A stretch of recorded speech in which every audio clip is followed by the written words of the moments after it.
तर बच्चू कडूंच्या आंदोलनाचा चौथा दिवस आहे आणि या आंदोलनाला गोंदियातून पाठिंबा देण्यात आलेला आहे। गोंदियाच्या नवझरी येथील स्मशानभूमीमध्ये अन्नत्याग आंदोलन सुरू आहे।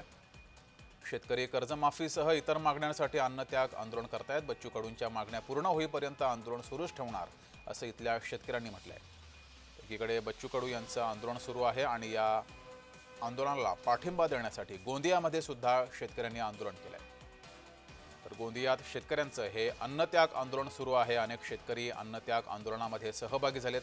काही शेतकऱ्यांची तब्येत प्रकृती ही खालावल्याची सुद्धा दृश्य आपण पाहतोय।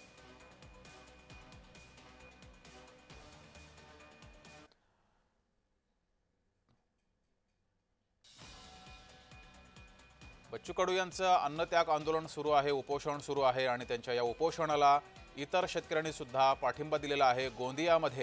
गोंदियातील शेतकऱ्यांनी पाठिंबा दिलाय। त्यांनी सुद्धा उपोषण सुरू केलेलं आहे, अन्नत्याग आंदोलन सुरू केलंय।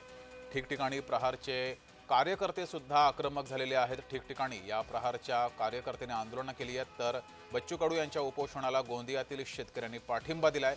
हे शेतकरी सुद्धा अन्नत्याग आंदोलनासाठी बसले।